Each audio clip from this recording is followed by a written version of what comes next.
Olá, pessoal. E aí, tudo bem? Estamos prontos para mais uma live. Sejam todos bem-vindos. Que alegria poder estar aqui em sua companhia. Já tivemos agora há pouco uma live às 18 horas com dois companheiros de ministério, dois pastores da Reina, né? O Bispo Elias e o Bispo Alexandre. Foi uma live maravilhosa. Eu recomendo que você, caso não tenha assistido, assista.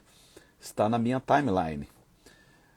E recomendo que você assista toda esta série de lives que estamos fazendo desde a última quinta-feira. Então já passaram por aqui algumas pessoas, algumas figuras que trouxeram a sua contribuição aí à nossa reflexão. E hoje promete, viu, gente? Hoje promete. Estaremos batendo um papo muito legal com o nosso querido Tiago Arraes. Já já eu estou convidando a integrar esta live para a gente bater um papo franco, descontraído, que vai fazer muito bem à alma. Na quinta-feira começamos esta série com a apresentadora Xuxa Meneghel. Esta live, inclusive, está disponível tanto no nosso feed, no Instagram, como também na nossa página no Facebook e também no YouTube, no nosso canal. Se você ainda não conhece o nosso canal no YouTube, eu lhe convido a conhecer e assinar o canal, acionar o sininho. Nós temos lá, se não me engano, quase 100 vídeos de reflexões, de pregações. Então dá um pulinho lá no youtube.com/Bispo Hermes. Não esqueça, a live que eu fiz com a Xuxa está lá integral. Também fizemos uma live com o nosso querido amigo comediante Daniel Pax. A live foi tão boa, gente, que rendeu 2 lives, né? Quando eu vi que o Instagram ia derrubar, porque já estava chegando ao final, o pessoal pediu, queria mais, e a gente retomou a live e foi super, muito bom. No sábado tivemos aquela reunião presencial às 19 horas lá na Reina, tivemos uma live das mulheres, inclusive, às 16 horas, e às 19 horas tivemos culto presencial, foi um culto maravilhoso, com a celebração da Ceia do Senhor. E na próxima semana, gente, essa convergência está fazendo história. Na próxima semana, nós teremos várias lives, começando por sexta-feira às 19 horas, com Alain Gentil, de Florença, na Itália. No sábado, teremos 2 reuniões presenciais, às 16 horas com a juventude, lá na Reina do Engenho Novo, e às 19 horas, no último culto, na última celebração da nossa convergência, a última presencial. Na segunda-feira, teremos uma live às 16 horas com o pastor Cecílio Júnior, em Portugal, com o pastor Rodrigo Jardim, no Vale do Silício, São Francisco, Califórnia, e às 20 horas, encerrando com chave de ouro esta série com o reverendo Caio Fábio. Vocês não perdem por esperar. Então vamos tentar aqui o contato com o Tiago pelo perfil Outra Igreja. Vamos ver aqui.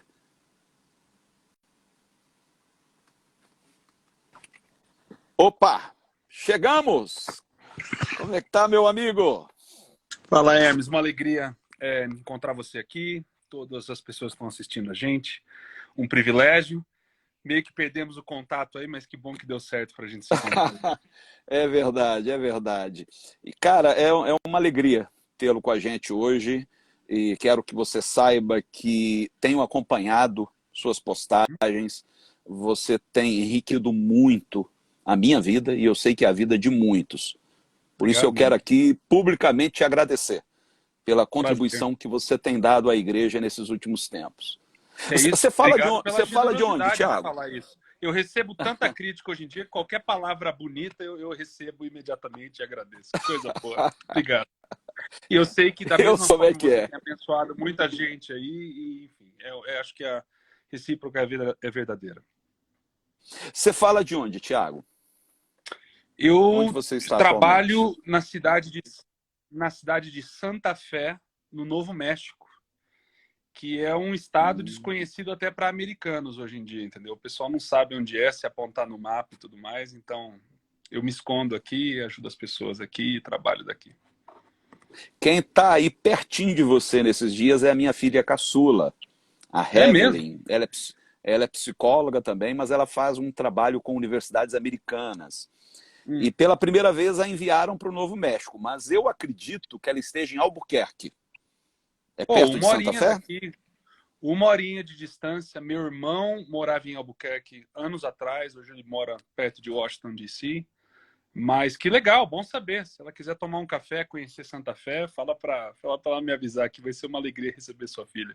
Ah, obrigado, obrigado. Ô, Tiago, nós estamos falando nesta série de lives sobre humanização, sobre uma espiritualidade humanizante.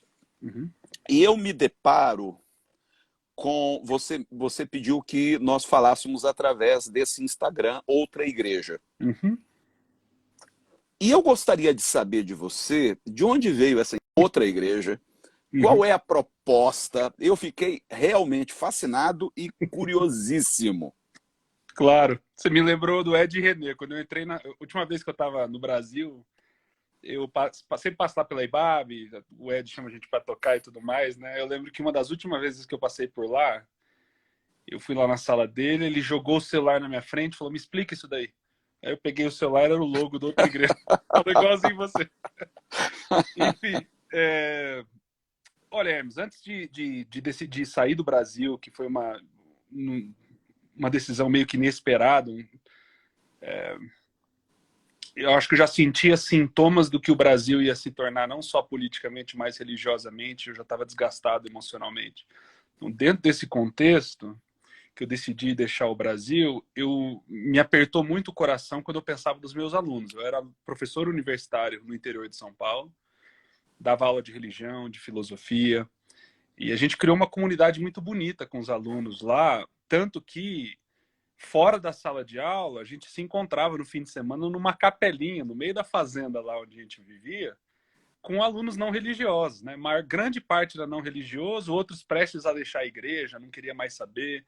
E qualquer um que quisesse ouvisse falar, vinha, a gente recebia. Eu não anunciava, quando notava que tinha algum aluno precisando de algo assim, eu chamava. A ideia disso começou, inclusive, com alunos não religiosos que já tinham abandonado a igreja e tudo mais, de criar um espaço desse. Então, quando eu decidi deixar o Brasil, me apertou o coração. Eu falei, cara, eu tenho que encontrar alguma maneira da gente manter contato, porque eu não quero trair vocês. A gente veio até aqui juntos e eu sei que os dias vão ficar cada vez mais difíceis, né? E de fato, acho que qualquer um podia prever, né, que as coisas não estavam indo bem lá atrás em 2018 e como que isso já estava afetando as igrejas, a imaginação dos membros e tudo mais. Então aí eu decidi criar uma página do YouTube, não decidi criar uma outra igreja. O pessoal sempre me critica, vai abrir sua outra igreja, não sei o que. Eu falei, não, eu vou criar um canal onde eu posso continuar ensinando ou conversando com vocês, mantendo algum tipo de contato, e um espaço onde a gente pode imaginar uma outra igreja, né? Porque eu acredito que toda igreja cristã, dentro do contexto do cristianismo, toda igreja cristã, ao seguir Jesus, ao trilhar o caminho aberto por Jesus, vai continuar aprendendo, gerando mais consciência dentro do nosso contexto aqui desse papo, Hermes, humanizando cada vez mais as nossas relações, os nossos afetos. Então, essa imaginação de uma outra igreja faz parte do caminho do discipulado. Então, essas foram algumas ideias que eu tive na época. Pedi para um amigo querido meu criar um logo, ele fez lá outra igreja, onde tem. Originalmente era para ser, e continua sendo, só um canal onde as pessoas podem vir, aprender, sem achar que tem que dar dinheiro, ou achar que eu tenho que pensar como eu. Só um lugar onde as pessoas podem respirar um pouquinho, imaginar o que seria uma outra igreja sem essas afetações políticas, ideológicas e tudo mais, por mais que eu até hoje ainda sou acusado de fomentar, né, ideologias políticas, mas isso faz parte. Mas essa foi mais ou menos a inspiração e a ideia por detrás do Outra Igreja. Então, não seria propriamente outra instituição, mas Não, outro jeito de ser igreja. de pensar. Eu não considero quem vai no canal, Hermes, membros de uma igreja, de forma alguma. Uhum. Por mais que se a pessoa não tem igreja nenhuma e sente que ali ela tem um resquício de uma experiência religiosa como igreja, tudo bem. Mas eu acredito que a igreja mesmo, é algo visível, concreto, com endereço, com a presença na cidade, fazendo algo, sendo um sinal do reino dentro de um contexto. Então, eu não me incomodo com quem vê no canal do YouTube uma experiência religiosa de igreja. Mas não, ali não é nada além de só um espaço onde, dentro de cada tradição que nós nos encontramos, a gente pode se juntar, sentar na mesma mesa e refletir sobre como seria essa outra igreja, como seria imaginar essa outra igreja dentro dos nossos contextos, dentro do seu contexto, Hermes, dentro do meu contexto, dentro das nossas diferentes tradições, o que significa, como se parece seguir esse caminho aberto por Jesus. E daí a aplicabilidade do que eu ensino ali vai ser diferente, dentro do seu contexto, dentro do meu contexto. As pessoas vão ouvir e falar, pô, eu acho que aquilo se aplica ao que a gente está passando, mas aquilo ali não. Então, esse processo de discernimento, que é o processo da sabedoria bíblica, é extremamente necessário. Então, ali a gente só faz propostas, a gente só levanta perguntas. Eu compartilho o que eu ensino para os meus membros aqui também, na esperança de que os meus alunos no passado e essa galera que continua assistindo possa, né, respirar um pouquinho dentro desse contexto tão bagunçado religioso que a gente vive hoje. Então, acho que essa é a ideia geral. Agora, você disse que deixou o Brasil, né, no momento em que as coisas começaram a ficar muito feias aqui. É, Mas eu sei que nos Estados Unidos também a coisa não está lá não, muito não tá. boa. Não. Eu morei próximo aí da região do Cinturão Bíblico, então eu sei mais ou menos o que é o peso do fundamentalismo religioso, Isso. o que que ele gera, enfim. Mas assim, na sua percepção, Tiago, o que está havendo com a igreja? Eu não sei se eu tenho uma resposta, Hermes. Eu acho que uma junção de tantas coisas diferentes, né? De encontrar um ponto de partida é difícil, mas a gente pode ventilar certas ideias que eu acho que já são senso comum hoje em dia, né? Para quem tem observado o que tem acontecido. Primeiramente, você está certo. Aqui nos Estados Unidos não está muito longe. A experiência com Trump, o evangelicalismo branco norte-americano, a gente sabe de onde veio e para onde tem ido recentemente essa imaginação toda, a maneira de se posicionar na sociedade com um projeto de poder e tudo mais. Acho que o Leonardo Gonçalves, que é seu amigo também, Hermes, fez uma entrevista para a Veja esses dias, onde ele falou bastante que poder sempre foi uma tentação muito grande para a igreja, né? Acho que sempre foi uma tentação até para Jesus, né? Senão o diabo não teria oferecido todos os reinos do mundo para ele. Essa é uma tentação muito antiga para a igreja, né? Essa ideia de que o poder é a maneira de instituir o reino de Deus.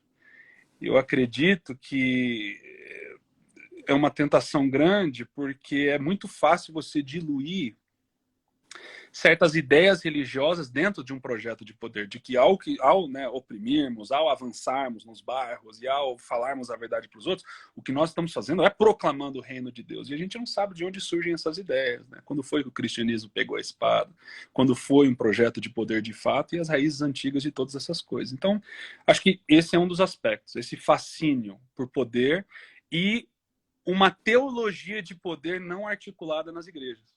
Então você vê, a gente fala de amor, a gente fala de lei, a gente fala de graça, a gente fala de teologia, a gente fala de doutrina e tudo mais, mas é raro a gente ouvir sobre poder.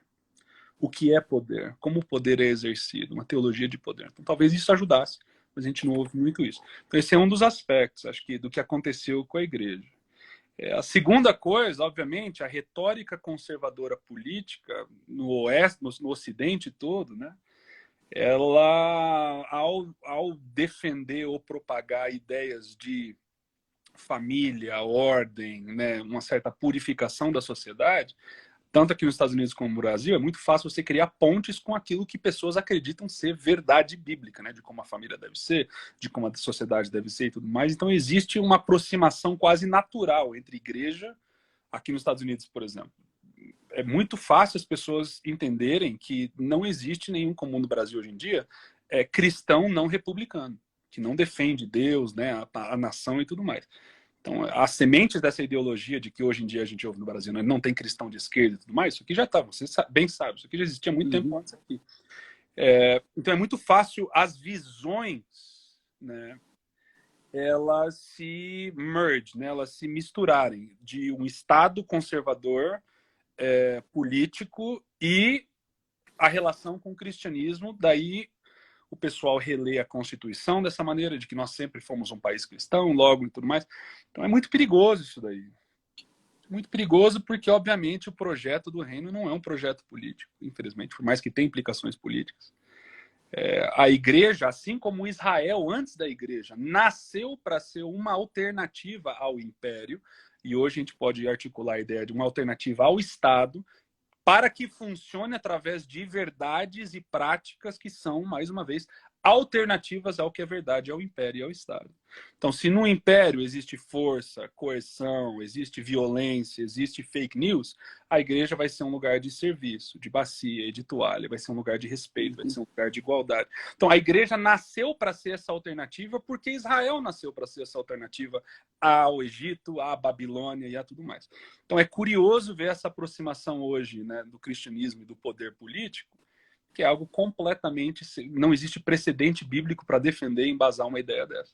Então é curioso. E eu acho que, para citar uma terceira coisa, que eu mencionei poder, mencionei essa aproximação conservadora política ao imaginário cristão, e uma terceira coisa que eu poderia mencionar é a falta realmente de teologia dentro das igrejas. A falta de pastores dentro das igrejas, que não forcem as pessoas a pensar como eles, que esse foi, pelo menos a minha retórica quando eu cheguei nessa igreja, foi já explicitamente essa. Eu não estou aqui para fazer vocês pensarem como eu. Eu estou aqui para, junto com vocês, discernir aquilo que Deus faz no mundo e articular essa capacidade de discernir o que Deus faz no mundo através do texto bíblico, através daquilo que foi revelado em Jesus. Então aqui a gente vai pensar junto. Qualquer ideia é bem-vinda, qualquer discordância é bem-vinda, porque todos estamos nesse processo de aprendizado.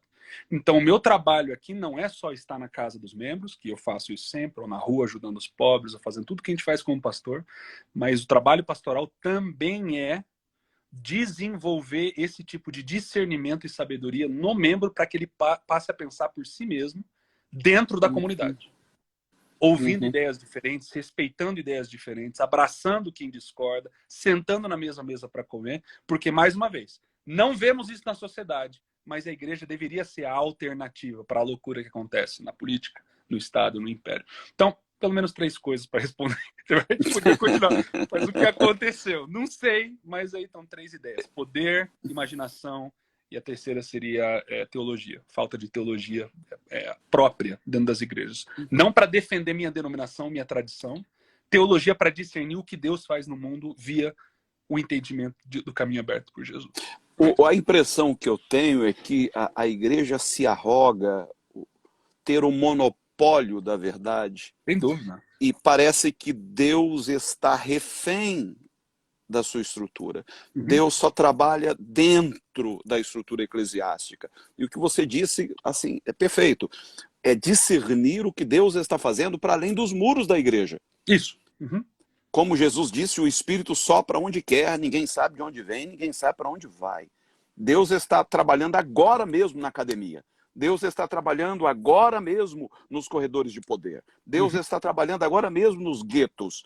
Só que a igreja se nega a discernir isso, porque ela está ensimesmada, ela está voltada para si, o que contraria o próprio conceito de eclésia, que é voltados para fora, não é voltados para dentro. Perfeito. Quer dizer, a igreja não existe em função da sua própria manutenção.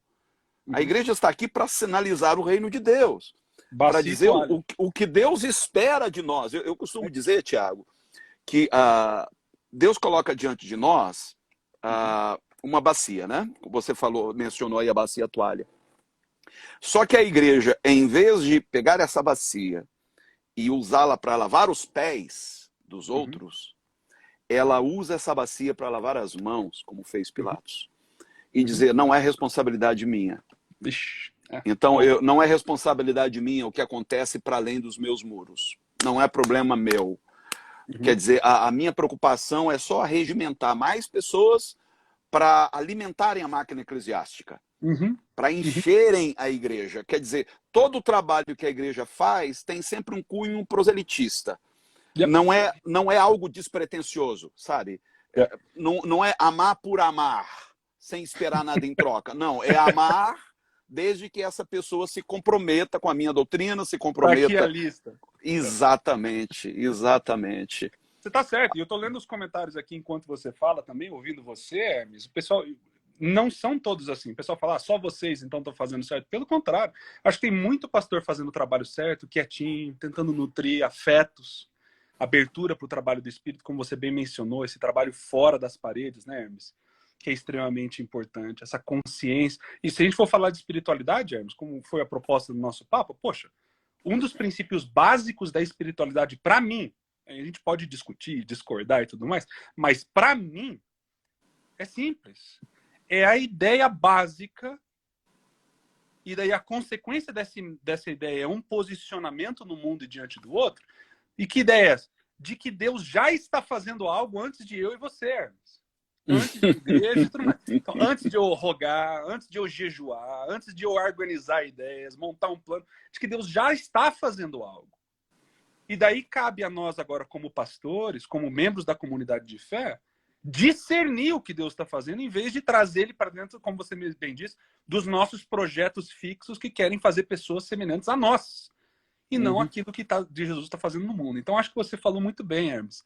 E eu sei que as pessoas aqui vão talvez questionar e confrontar, mas a realidade é que tem muito pastor fazendo um trabalho próprio. Indo nas casas, ajudando as pessoas a discernirem o que Deus está fazendo na vida delas e eles não conseguem enxergar. Eu acho que o trabalho pastoral envolve essa ideia de espiritualidade, Hermes, de chegar ali, dentro das casas, dentro da igreja, sem necessariamente um plano, mas saber discernir, junto com a igreja, o que Deus está fazendo no mundo, o que Ele está fazendo na nossa cidade, no nosso bairro. E isso deveria gerar em nós, Hermes, humildade.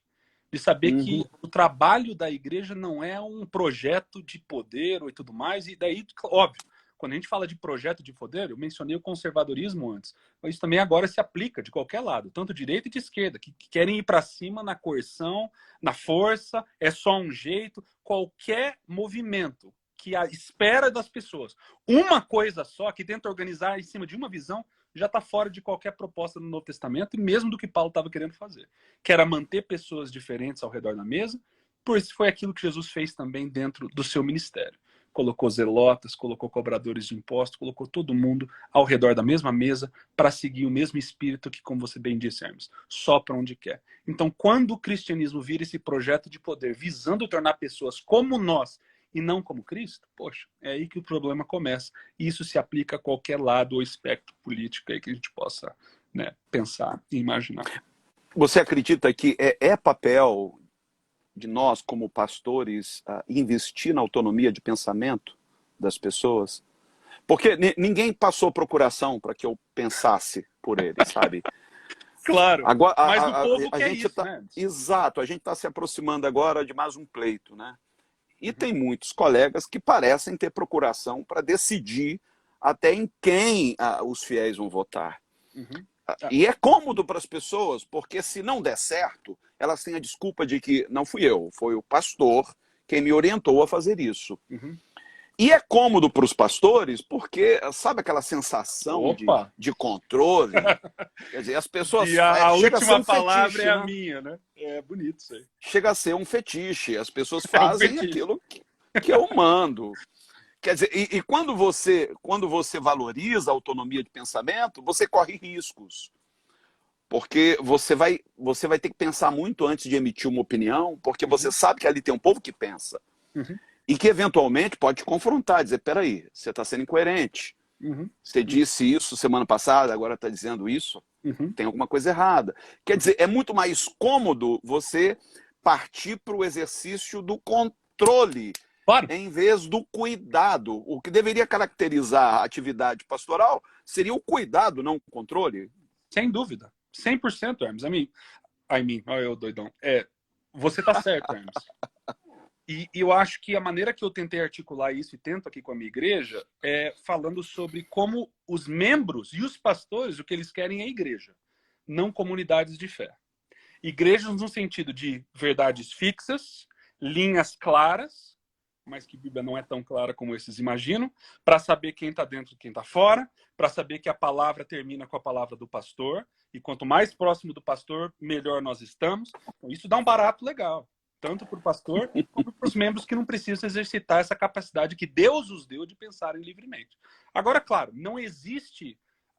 O outro lado disso é comunidade de fé, onde eu respeito a sua voz, onde eu espero que você pense. É muito mais bagunçado, é muita mais sujeira, porque não é claro, é difícil. O outro se sente com autoridade de falar contra o pastor, e aqui sempre achei super tranquilo alguém chegar e falar: olha, eu não concordo com você. Principalmente nessas reuniões administrativas que a gente tem. Pastor, não concordo com essa sua posição. Eu falo: obrigado, é isso mesmo, eu quero que você pense. E a gente tem que derrubar a ideia de que existe algum tipo de pensamento autônomo fora da comunidade. De onde veio a sua discordância? Por que você pensa assim? Uma das primeiras coisas que eu fiz quando cheguei na igreja aqui foi o seguinte: eu falei, olha, a gente vai ter reuniões, a gente vai discutir no futuro várias coisas que envolvem a nossa igreja, o nosso ministério dentro dessa cidade. De agora em diante, vamos fazer o seguinte: você vai dar a sua opinião e você vai falar onde está o respaldo, a base bíblica do evangelho em Cristo para você ter essa opinião, ou com quem você aprendeu essa opinião. Para você incluir a gente no seu processo epistêmico, na sua maneira de pensar. E isso abalou muita gente aqui, porque o pessoal estava acostumado a só ventilar a opinião pessoal, não está nem aí para absolutamente nada. Poxa, mas agora que eu tenho que pensar biblicamente para dar minha opinião e ser sensível para as origens do que eu penso, porque nenhuma ideia é original, a gente sempre está aprendendo em comunidade, então isso muda a dinâmica e a cultura um pouquinho de como a igreja funciona. Mas você está certo, é uma bagunça. Não é aquela clareza, aquele negócio que a aparência de que a igreja está funcionando agora, porque está todo mundo seguindo, né, o tambor do líder lá em cima e tudo mais. Então é muito mais bagunçado, é muito mais loose, né, muito mais solto, é muito mais complexo, é mais bagunçado. Então, e o povo não quer isso, Hermes. É isso que é interessante. Eu estou 4 anos aqui e você nota que ainda uma boa porção dos membros da igreja não querem isso. Eles querem que você fale a palavra final. Eles querem obedecer. Falam, não, é igual Moisés, mano, descendo da montanha e o povo falando: não. Nós, a gente não quer ouvir Deus. Você fala por nós, porque o que Deus fala é muito bagunçado, é muito alto, é muito confuso. Então a gente acha que, como Israel no passado, a gente gosta de ter esses intercessores que falem por nós em nome de Deus e que reduzam o barulho confuso para clareza e pedra. Paulo, mais tarde, ele vai falar do problema disso, né? Que os líderes continuam vestindo o véu do Moisés, legislando, sem saber que essa glória já passou. Agora a gente vai ter que se olhar no rosto do outro e encontrar ali os lampejos do divino, respeitando, amando, servindo. Então isso é muito profundo. É difícil articular isso no Twitter, ou no Instagram, ou num vídeo, né? Mas eu acho que você está certo, Hermes. É difícil fugir desse modelo fixo do que é a igreja, com esses jogos de poder, e a gente não fala de poder, como eu falei antes, e de simplesmente se submeter a esse tipo de estrutura, achando que isso é igreja, porque nós crescemos assim. Então é muito difícil sair dessa cultura. Tenho visto aqui no meu ministério também. Às vezes eu me pergunto, Thiago, se a gente não perdeu o trem da história, sabe? Se a gente não está tentando responder a perguntas que já não são feitas. Sabe, quando aconteceu a reforma protestante, por exemplo, a grande questão ali era a cobrança de indulgências. Não faz muito sentido hoje gastar um sermão dominical ou de sábado, enfim, para falar sobre indulgências, porque elas não estão sendo cobradas como acontecia à época. Então, é uma questão que não tem pertinência hoje. Mas outras questões surgiram. E me parece que a igreja não está se atentando para essas questões. Então, a gente adora aquelas frases, né, de efeito. Jesus é a resposta, ok? Para quais perguntas? Porque os apóstolos não tiveram que lidar com algumas questões que nós estamos lidando hoje. Não. Essa é a verdade. Então não adianta buscar na Bíblia uma palavra concernente a determinadas questões, a não ser em linhas gerais, né? Mas não adianta você procurar na Bíblia algo, por exemplo, sobre questões envolvendo a genética, a ética dentro da genética, porque você não vai encontrar. A Bíblia não se propõe a responder essas questões. E aí, como é que a gente faz? Sabe, quando eu leio lá em Atos dos Apóstolos, os anciãos, os apóstolos se reuniam e depois diziam: pareceu bem a nós e ao Espírito Santo. Esse pareceu bem me soa tão bem, porque não parecia um decreto imperial, sabe? Como se eles dissessem: bem, de acordo com a nossa percepção hoje, é isso. Cara, Atos é uma catástrofe, né? A gente não está ligado no que tá, assim, muita gente está ligado no que está acontecendo em Atos, e é um excelente exemplo esse, porque só nesse pequeno exemplo que você deu, Hermes, mostra que no imaginário dos membros da igreja ali em Atos, quem ditava o tom do movimento da igreja era o Espírito. Não era vamos ver o que está na Bíblia e daí vamos ver se o Espírito está fazendo a mesma coisa. Não é vamos ver Moisés, daí vamos pensar em Jesus, vamos orar para que o Espírito se manifeste. Não, o Espírito está fazendo algo nas igrejas e agora a gente vai escrever. Parece bem para nós. A escrita, a pedra, o registro é só um testemunho, né, do que o Espírito está fazendo. Então, essa sensibilidade espiritual que fazia parte da igreja primitiva e custou para certas pessoas aprenderem a desenvolver essa sensibilidade espiritual, é algo que hoje realmente se dilui, né? É diluída dentro dessas muitas ordens e palavras claras do nossa igreja pensa assim, logo se o Espírito estiver fazendo outra coisa, temos um problema. E eu tive essa experiência pessoalmente. Entendeu? Eu fui convidado no Brasil para falar numa conferência onde ia ter gente de tudo quanto é buraco da sociedade brasileira. Onde, de acordo com um dos líderes da igreja lá, não cabia bem um pastor estar presente nesse tipo de conferência. Aí eu virei para o pastor e perguntei, mas pastor, o Espírito não sopra onde quer? E vai que existe um papel para eu fazer que talvez não seja o papel que você imagina que deve ser feito. Aí ele virou para mim, Hermes, e falou o seguinte, eu lembro até hoje, falou assim, olha, mas se todo mundo pensar desse jeito, né, o Espírito sopra onde quer, né, aí vira uma bagunça. Entendeu? Então a igreja está aqui para ajudar. A gente não consegue pensar nessas categorias, Hermes, entendeu? E é por isso que tudo soa arriscado, soa não bíblico, soa isso, porque a gente pode entrar em hermenêutica, porque a hermenêutica religiosa de muitos é bater o olho no texto e olhar para o mundo para ver quem está dentro e quem está fora da minha visão. O que as pessoas não entendem é que por mais que essa fé no texto possa ser algo legítimo e verdadeiro, e eu acredito que seja, entendeu? Eles têm fé de que aquilo é a palavra de Deus. O que eles não entendem é que o que eles acham que é a palavra de Deus é só a interpretação da palavra de Deus. É uma organização de textos que eles confiaram nessa tradução do texto, nessa organização do texto, e agora vão olhar para o mundo e vão querer organizar quem está dentro e quem está fora. A gente pode aplicar isso daí a qualquer debate polêmico de hoje em dia.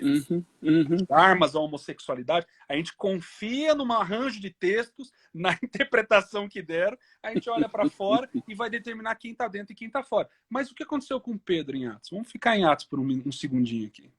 Pedro sobe no telhado lá, o lençol desce, ele vai interpretar o lençol de acordo com Moisés e lei, e Deus vai virar e vai ser Jesus vai ser uma grande contradição nessa estrutura, porque ele fala, olha, não rejeite aquilo que eu aprovo. Eu fico imaginando a cabeça de Pedro. Como assim? Você não é Deus. Essa voz aqui não é de Deus. Deus não me mandaria fazer algo contrário àquilo que Moisés... E esse é o caos do Espírito. Porque, de repente, a hermenêutica na igreja de Atos muda. Que não é para eliminar a Bíblia, texto, Moisés e tudo mais, mas de que existe um Espírito que inspirou os autores agindo no mundo. Ainda. E nós precisamos seguir isso aí, entendeu? E ousar correr o risco de não estarmos certos nas nossas grandes interpretações e confianças nos nossos arranjos textuais. Então, é difícil. É difícil porque, nesse contexto, Jesus e Espírito se tornam uma grande contradição diante dos nossos arranjos, estruturas e organizações textuais. E eu te digo agora, com 4 anos pastoreando nessa igreja aqui, eu vejo claramente, o povo não quer Espírito. Eu quero que você me diga claramente o que está escrito.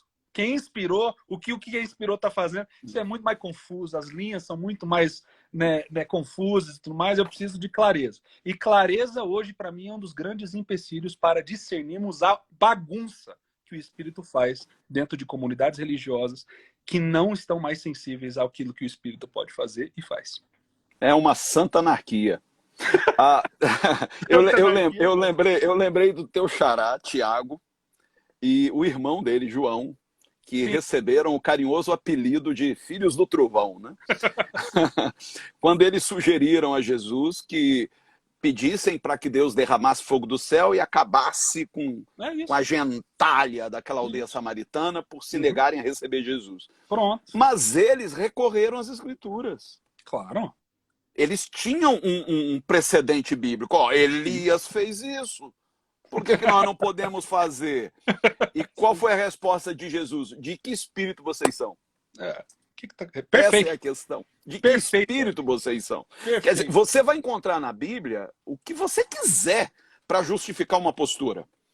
Então, Perfeito. se você quer justificar a sua homofobia, transfobia, xenofobia, Tranquilo. ou qualquer outra coisa, você vai pensar lá meia dúzia de versos bíblicos, vai construir toda uma estrutura doutrinária e vai dizer, é nisso que eu creio. E vai Mas chamar aí? de palavra de Deus e teologia bíblica. Né? Exatamente, exatamente. Continua. Você estava falando de Atos, eu lembrei de um episódio que eu acho muito interessante, quando Filipe está em Samaria.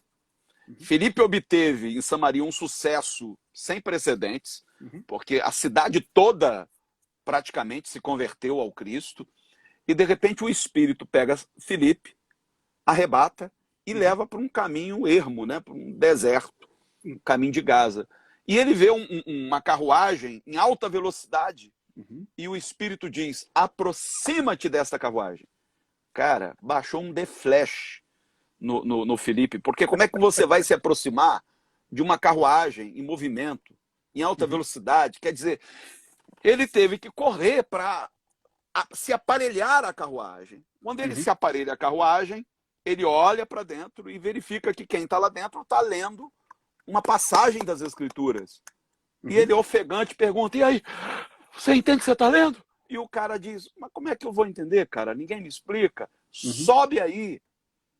E ele então sobe na carruagem, explica que ali estava falando de Cristo, e surge aquela situação da água, eis aí a água, o que me impede de ser batizado? Filipe não pergunta nada para ele, não pergunta se ele era casado, solteiro, qual era a orientação sexual dele, pergunta nada, pega e batiza. Você crê que Jesus é o Cristo? Creio. Isso. Então é isso, batizou. Mas essa passagem, eu acho interessante, a questão de se aparelhar a uma carruagem em movimento, porque é uma analogia perfeita. A sociedade é uma carruagem em movimento. Há uma evolução social em andamento. Mas a igreja, ela prefere ficar em Samaria, na sua zona de conforto, onde ela já é unanimidade, sabe? Onde ela já obteve êxito. Ela não quer acompanhar a evolução da carruagem. Ela não sabe o que as pessoas estão lendo, o que as pessoas estão consumindo, o que estão assistindo. Quer dizer, se eu não me intero sobre o que está acontecendo lá fora, como é que eu posso oferecer respostas a perguntas que eu desconheço? Claro. Agora, se aparelhar a carruagem vai requerer de mim boa vontade, fôlego, disposição. O mundo de hoje, do século XXI, não é um mundo para quem meu pai, no século XX, ministrou como pastor. Ou meu avô, nos idos dos anos 50, ministrou. O mundo de hoje é outro. Tem perguntas que o meu avô nem sonhou responder e que agora eu me deparo e tenho que buscar uma resposta. Eu vou ao texto bíblico, busco. É sempre que eu encontro? Não. Então eu preciso da orientação do Espírito Santo. Quer dizer, sem o Espírito Santo, o texto é um amontoado de letras. Não é verdade? Com certeza. Eu acredito que hoje em dia o pessoal fala muito de relativizar. Não, você está usando isso aí, está relativizando a Bíblia e tudo mais. Amigos, dentro do Espírito, o que o Espírito faz diante do texto, né, diante da vida? Ele move nossa imaginação e nosso coração para discernir quais textos se aplicam dentro de contexto e quais não.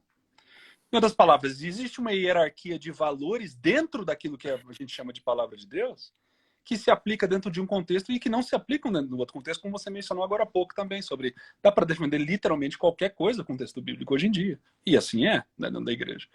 Então, como discernir, como fazer essa ponte? Mas acho que você está certo, Hermes, com relação à carruagem andando, a nosso analfabeto, a gente é analfabeto, essa é a palavra, o nosso analfabetismo cultural, de não ouvir as pessoas mais, de não conviver, de não encarnar, né, o ministério com elas, né, de visitar os lugares onde elas visitam, não só nas casas, na rua, de ouvir, de não tentar seguir o movimento colonial cristão de falar, olha, a minha verdade é essa, e é isso que se aplica dentro desse contexto. Não, mas de ouvir, de esperar. É o oposto do que fizeram, né, os maravilhosos cristãos nas terras indígenas, né, espalhados por aí. Viemos aqui com a verdade. Nunca pararam para ouvir aquela simplicidade da vida que eles já viviam nesses países e tudo mais. Então a gente já vem com a verdade, o movimento é colonial. Então se a gente for bíblico, se a gente for pensar biblicamente, dentro do que você está dizendo, Hermes, e eu concordo, é só bater o olho no mapa por onde Jesus pisou. Quanto tempo ele passou nos círculos de poder, quanto tempo ele passou nas periferias, né? Quantas vezes ele cruzou as linhas dos territórios apropriados para reconhecer nesses territórios proibidos verdade e ética. Eu nunca vi fé, reconhecia a fé. Nunca vi fé assim em Israel. Que coisa. Então imagina a gente seguir o negócio. Seguir Jesus, igreja como o corpo de Cristo. Então onde é que está esse movimento, né, eclesiástico para cruzar essas linhas, né, para acompanhar as carruagens, para ouvir, para responder, para pensar, para redefinir, para reconhecer ética, fé, bondade além das paredes da igreja, né, primeiramente, mas além de Jerusalém, né, para fora dos centros de poder. Então eu penso nisso. Isso aqui foi uma das imagens que ajudou muito a igreja aqui, entendeu? Bom, se somos o corpo de Cristo, como é que a gente deveria se movimentar dentro da cidade, né? A gente deveria falar ou a gente deveria ouvir primeiro? A gente deveria dar resposta ou discernir qual é a pergunta, como você mesmo disse? Então, isso de novo, a gente entra em território confuso, porque não está claro, não tem manual com a fórmula do que devo fazer quando encontrar alguém, né?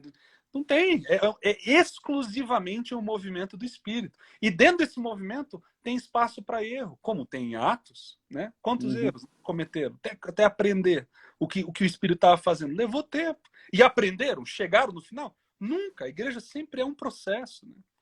A comunidade de fé não é algo concreto e final. Bonhoeffer fala isso no livro, né, Vida, né, Life Together, né, não sei qual é a tradução em português. Ele fala: a comunidade de fé nunca é uma finalidade, mas é sempre um processo. Porque tem uma finalidade, se já sabemos o que é igreja e comunidade, a gente sabe quem está contribuindo e quem não está, quem é herege e quem não está. Mas se somos comunidade de fé e no espírito em processo, eu preciso ouvir o meu irmão. Porque vai que ele está falando algo que o Espírito de fato quer ensinar para todos nós. Então é nesse espaço que as hierarquias se desfazem. As palavras finais não fazem mais sentido. E repito, Hermes, eu acho que você concorda comigo nesse ponto. Membros de igreja não querem essa incerteza. Não querem esse caos espiritual. Porque é isso que o Espírito faz. O Espírito não vem para deixar tudo bonito, para vir com hino, para vir com fogo. Em Atos, o Espírito vem para desfazer essas estruturas. Essas sensibilidades que são duplas, pelo menos no livro de Atos, né? Que ou fazem a gente querer se assimilar a Roma e ao Império, e daí a chamar isso, né, de religião, ou a mentalidade de diáspora, né? De que é Israel dentro de Roma, tentando manter a sua identidade religiosa e teológica e rejeitando tudo que não se adequa ao quadradinho. Então as nossas sensibilidades sempre navegam para esses dois polos. Assimilo a minha religião ao império, a gente vê isso hoje em dia, ou tento me distanciar de tudo, não quero ouvir, não quero interagir, não quero cruzar as linhas, porque precisamos proteger nossa identidade. Esses são os dois movimentos que a gente encontra no começo de ano. O que o Espírito vem? Para fazer caos. Para falar, essas sensibilidades não funcionam. O que funciona é bacia e toalha, é a incerteza de saber o que o Espírito vai fazer. E de que não vai assimilar a nossa imaginação a Roma e muito menos zelar por alguma identidade espiritual que deve ser protegida a sete chaves. Então é curioso, né, que hoje em dia a gente não está muito longe daquilo que acontecia no livro de Atos e quão necessário é esse caos do Espírito, né? Para romper, para subverter, para repensar. Então eu não consigo imaginar algo mais bíblico que isso, Hermes, sinceramente. Você falou, você citou Bonhoeffer, de quem eu também sou assim, um admirador profundo. Eu creio que a igreja não seja um fim em si mesmo. Eu creio, particularmente, que a igreja, enquanto instituição, é feita para acabar. Gosto. Feita para morrer. A igreja é feita para morrer. Ela não entendeu ainda isso. Não entendeu, é que ela quer se impor. O sal não pode chamar atenção para si. Você nunca viu alguém sair de um restaurante dizendo: cara, que sal gostoso esse restaurante tem. O sal, ele se dilui, ele chama atenção para o sabor da comida. É isso. E o papel da igreja é se dissolver, sabe? Eu costumo usar como analogia a placenta. A placenta é importante? Vai proteger a criança durante a gestação, enfim, mas tão logo a criança nasça, o que se faz com a placenta? Se descarta. Então, eu creio que a igreja, ela é a placenta na qual o Espírito está gerando uma nova humanidade. Uhum. É essa nova humanidade a que vai permanecer. É isso aí. Por isso que a Nova Jerusalém, vista por João, não tem templo, porque ali a criança já nasceu, cara. Então, não precisa da placenta, é igual andaimes. Os andaimes são importantes enquanto está construindo. Acabou de construir, você não vai deixar os andaimes ali atrapalhando a visão da fachada. E uma outra coisa que me chamou a atenção, Tiago, na sua fala, você falou de membros, né? Já te ocorreu por que Paulo escolheu falar de membros do corpo e não de órgãos? Que coisa maravilhosa. Me diga. Eu sinto que você está prestes a iluminar a live toda. Compartilhe conosco. Não, porque os órgãos são internos e visam tão somente a manutenção do organismo. Os membros, através deles, o corpo interage com o mundo. Que lindo, que lindo. Então, nós não somos os pulmões de Cristo, o fígado de Cristo, o estômago de Cristo. Nós somos as mãos, os braços, os pés, os olhos. Que lindo, é para interagir com o mundo e não visar tão somente a manutenção do organismo. Que lindo isso. É isso aí, meu amigo. Assim, eu acho que a gente tocou em alguns pontos importantes. Acho que esse resume bastante o nosso papo aqui, né?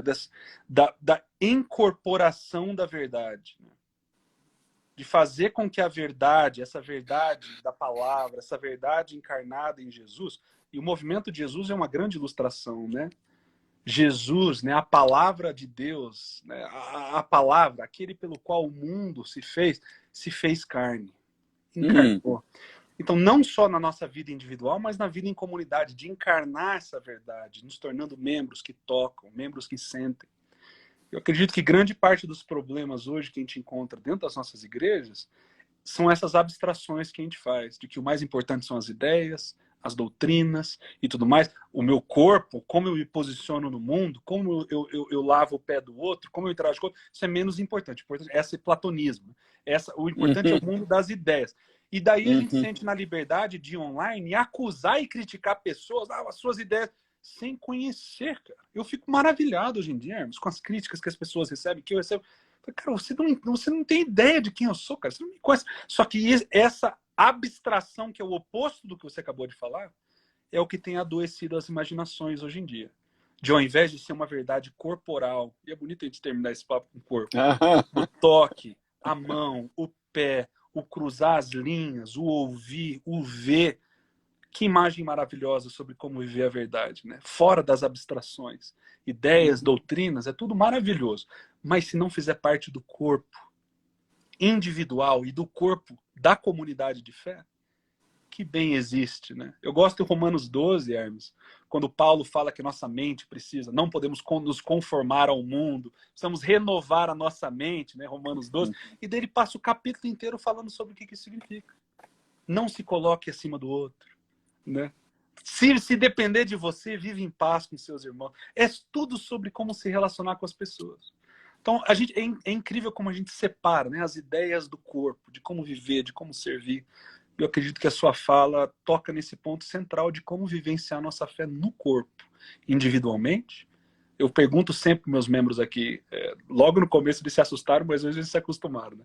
Eu perguntava para eles, Hermes, qual que é a sua ideia, ou teologia, ou doutrina favorita, né? Aí a pessoa levantava a mão. A doutrina de Deus. Falei, poxa, que coisa maravilhosa. Qual parte da doutrina de Deus? Não, de que Deus ele é onipresente. Falei, poxa, que coisa maravilhosa. Então, só que me fala agora, aonde no seu dia, né, de 24 horas, na sua casa, no seu bairro, aonde que eu posso ver essa verdade? Onde é que ela se manifesta? Aí a pessoa ficou confusa. Como assim? Onde é que isso aparece? Não, porque eu quero ver, eu quero saber aonde que ela toma forma na sua vida. Eu não sabia responder. Eu também não sabia responder por muito tempo. Então eu acho bonito a gente saber em quais lugares concretos as verdades que a gente acredita aparecem. Porque é fácil falar que Deus é amor e daí pegar a arma e atirar em alguém, ou falar, não, vamos armar a população toda.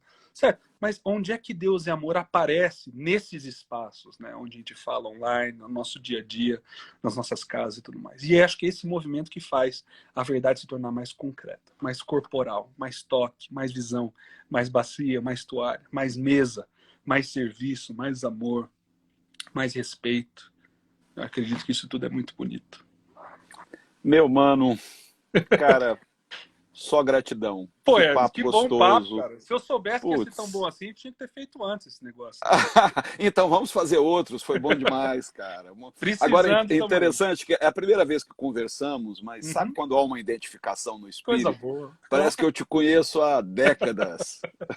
Igualmente, Hermes, é o mesmo sentimento que eu tenho. Acho que tudo que você falou aqui, nossa, entra no coração e fala, nossa, graças a Deus que tem mais pessoas falando essas verdades tão bonitas e tão necessárias hoje em dia no nosso mundo, no Brasil, que a gente ama tanto. Tão necessários nas igrejas, né? Então eu que agradeço, Hermes, pelo convite e por ter sido abençoado pelas suas palavras hoje aqui também. Meu mano, um forte abraço aí para ti. Obrigado aos seus seguidores que prestigiaram a live. Aproveita e deixa aqui o convite. Claro. Quem desejar nos acompanhar pelo Instagram, por favor, não Sigam, deixem de nos adicionar. E sigam o Thiago Arraes, que tem abençoado muito minha vida. E não é de agora, viu, Thiago?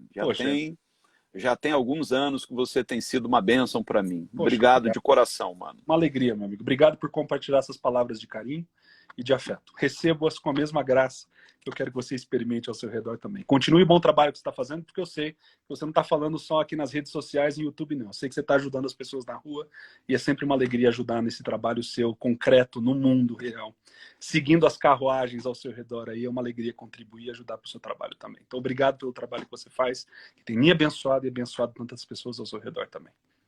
Obrigado, mano. Um beijo no coração. Um abraço. Tchau, um abraço tchau. a todos que Um estavam abraço. acompanhando até agora. Obrigado, gente. Um beijo para vocês e a gente volta na próxima semana, sexta-feira, com Alan Gentil, às 19 horas.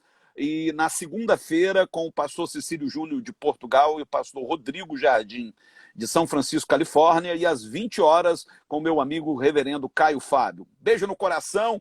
E Leonardo Gonçalves, meu mano, desejo aí que você melhore rapidamente. Hoje nós teríamos, inclusive, uma live também com Leonardo Gonçalves, por conta de uma situação médica, ele não pôde estar, mas já já nós estamos aí reagendando a live com o Léo. Beijo no coração, gente. Tchau, tchau.